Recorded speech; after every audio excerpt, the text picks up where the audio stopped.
before I get started, I just wanted to say thank you to everyone involved in Jentel, and also all the fellow artists. It's been really inspiring.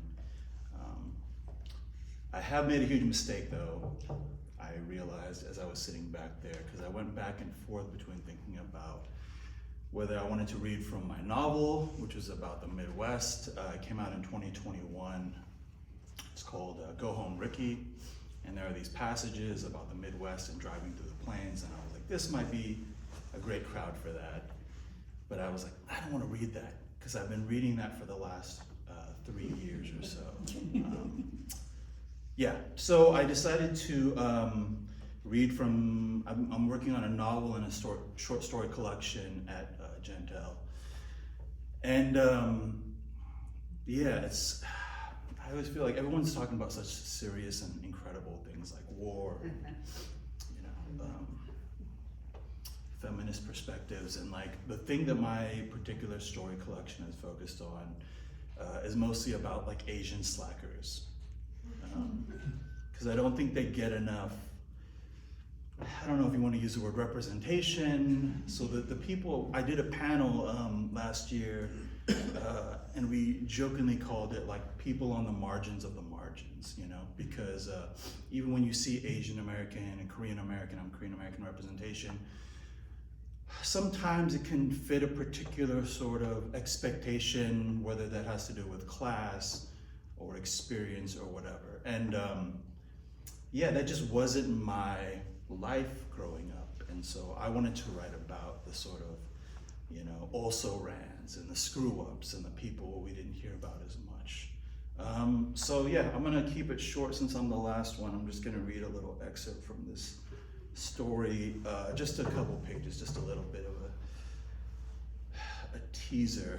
I do apologize, like, Francesca's like younger than me, so I'm sure she's used to it, but I'm not a fan of like reading off of my phone. I just never do it because I always feel like if people walk by, they're always like, those must be some riveting text messages. So usually I print it out, but again, I didn't know what I wanted to read. So this is just a little excerpt. Being a wreck is one thing, but being a Korean wreck, you might as well tug on the Cape of God. These are people so determined that I once saw a TikTok of a Korean grandmother hula hooping and bald because she said it was the first time since the war that she did something for herself. 88 and spinning that hoop with the littlest flick of her hips, her mouth a thin line of determination, her eyes only giving away her joy. These are iron cord people, hard-barked beef jerky hearts. Disappointing them would be tantamount to pissing on their graves. And considering my grasp of Korean is equivalent to dick all, I might as well be loaded on soju, just arcing that stream across the hills of their long buried bodies.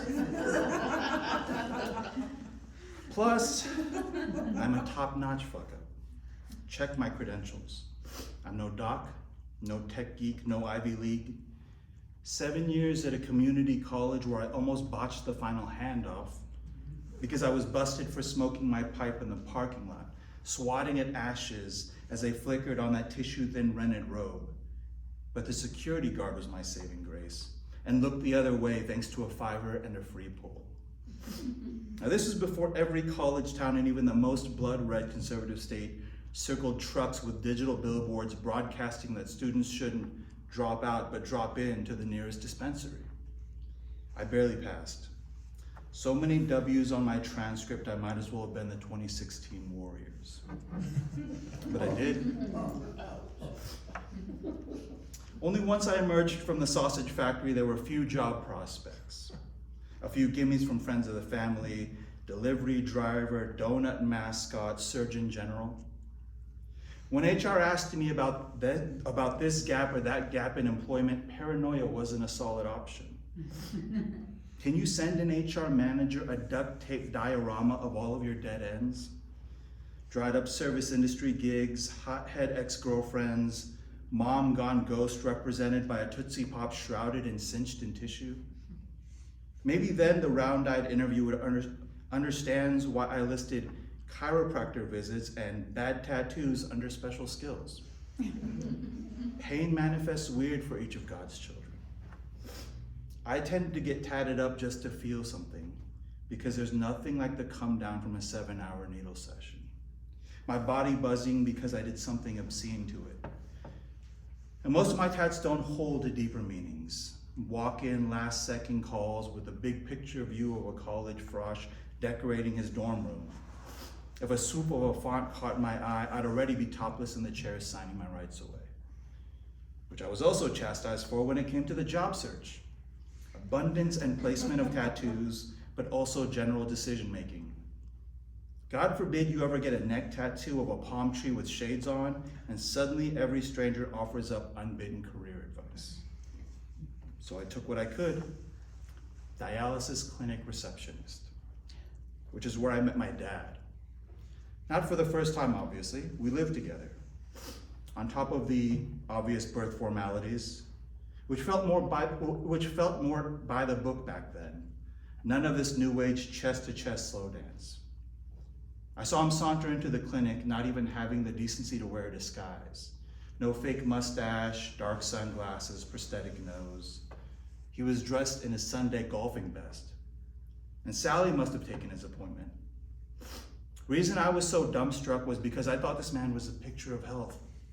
I mean, I knew he downed a dozen pills loaded into their daily designated pill case, but I thought those were regular old folk meds to keep the ticker ticking and the blood clean.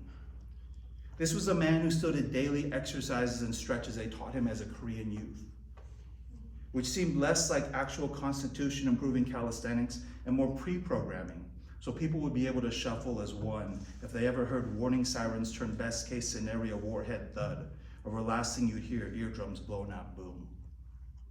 I didn't realize he was this close to death. I started crying right then and there. All he said to me was, "I'll see you at home," in Korean. And then he walked to the waiting room to hear his name called. But I had to call him back through the tears to give me back my flower pen. Thank you.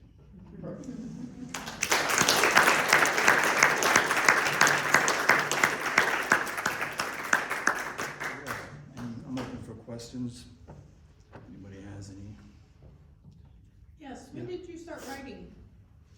When did I start writing? So the reason I am writing about people who sort of struggled was because I didn't know I wanted to be a writer until I was like 22 or 23. In high school, even late middle school, all into college, I had no idea what I wanted to do. You know, I was involved in a lot of bad things. I was involved in gangs and selling drugs and all sorts of things. I had no focus on what I wanted to do. And then I took a class, like as a whim, it wasn't even a creative writing class technically, it was like a literary journalism class, like a creative nonfiction class based on our real life. And this one professor was like, "This is your calling, this is what you should do." And I said, "Don't tell me what to do." And then later on I took his advice. But yeah, it was like when I was around my 20, and I mean, this is, you know, fiction, but some of it is based on my real life. And I was, as an undergrad, going to campus and I'd go sell weed or smoke weed in the parking lot. Then I'd go to the, campus rec center and play basketball and lift some weights with friends, eat a hamburger, and then I'd be a great day at college and then just go home and never show up to class. And so when that professor sort of really empowered me, that's when I, got on the right foot, so to speak. So yeah, it wasn't until later. I definitely didn't grow up wanting to be a writer, but yeah, thank you. Yeah. So now you're teaching. Yes. The tables are turned. Yeah, that's true. Yeah, I'm originally from Omaha, Nebraska, and the first novel is about Omaha, Nebraska, and it's about the Midwest and other things, masculinity and wrestling, professional wrestling. But in the last year, I've been in Stillwater, Oklahoma, because I'm an assistant professor of creative writing at OSU, which feels weird. Like, what am I doing here? But yeah, no, it's great. And I think it's also, maybe less with the grad students, but I think it's powerful with the grad students, but it's especially powerful as a narrative or just like as as a tool to connect with undergrads, you know, in particular, because a lot of, you know, you're 18 years old and you don't necessarily know what you're doing, and I'm like, trust me, y'all are doing way better than I was doing. So that gives them some, you know, some hope for sure. So yeah, I'm teaching now. Who would have thought? Are you enjoying it? I love it. I love it. I mean, I did. You know, a lot of us have talked. You know, academia has its you know, pros and cons, and I did a lot of adjuncting for a while, teaching more comp rhet stuff, which isn't really my field. You know. But now that I'm teaching creative writing, it's incredible. I like walk to campus every day, and I'm like, what are we talking about today? Dreams? It's incredible. I can't believe I'm getting paid for this, you know? So, yeah, it's great. That's what we need in the classroom, teachers who love it. Yeah, I agree. Cool, thank you, everybody.